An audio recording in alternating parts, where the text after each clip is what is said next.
ডাকসু নির্বাচনে চূড়ান্ত প্রার্থী তালিকা প্রকাশ করা হয়েছে।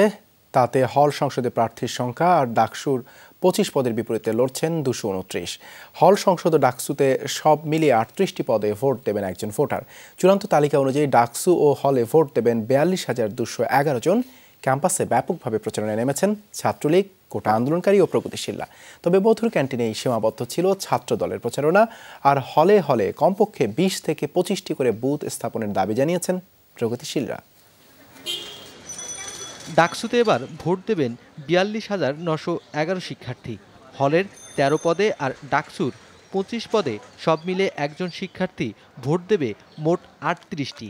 তাতে প্রত্যেক শিক্ষার্থীর ভোট দিতে দরকার পড়বে ন্যূনতম 3 মিনিট। প্রগতিশীলদের দাবি, ভোট কেন্দ্রে বুথের সংখ্যা বাড়াতে হবে। ভোট কেন্দ্র সংখ্যা আমরা বলেছি, বুথ কেন্দ্র মিনিমাম 20 থেকে 25টি করতে হবে।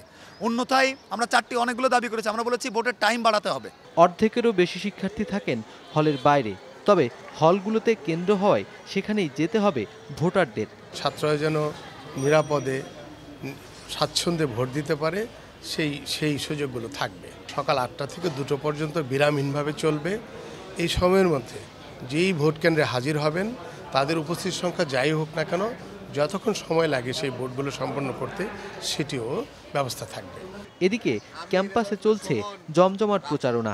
রোববার প্রচার কার্যক্রমে অংশ নেন ছাত্রলীগের ভিপি প্রার্থী রেজওয়ানুল হক শোভন।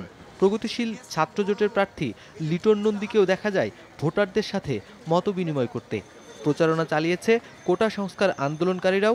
তবে এখনও হলগুলোতে কার্যক্রম চালায়নি তারা। বিভিন্নভাবে সমর্থন করছেন, আমাদের তাদের সাথে কথা, আমাদেরকে দেখলেই এগিয়ে আসছে। আমাদের প্রচারণা দিনে আমরা ক্যাম্পাসে করি, রাতে আমরা হলে করি, রাত 12টা পর্যন্ত। কেন্দ্রীয় সংসদের নেতৃবৃন্দ তাদের সাধারণ ছাত্রছাত্রীদেরকে ভয়ভীতি দেখাচ্ছে। তারা যেন ভোট নিয়ে সচেতন হয়, সঠিক নেতৃত্ব বাছাই করে, সেজন্য আমরা সচেতন করে যাচ্ছি। ডাকসু নির্বাচনকে কেন্দ্র করে ক্যাম্পাসে বিভিন্ন ছাত্র সংগঠনের প্রার্থীদের সরব পদচারণা থাকলেও তেমন কোনো কার্যক্রম নেই স্বতন্ত্র প্রার্থীদের। প্রায় 29 বছর পর হতে যাচ্ছে ডাকসু নির্বাচন। বিশ্ববিদ্যালয়ের সবকটি হলে একক আধিপত্য ছাত্রলীগের। সেখানে সহ অবস্থান নিশ্চিত হয়নি বলে অভিযোগ অন্যান্য ছাত্র সংগঠনগুলোর।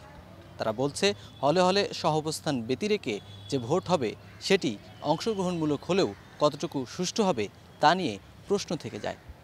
নুনবী সরকার, যমুনা নিউজ, ঢাকা বিশ্ববিদ্যালয়।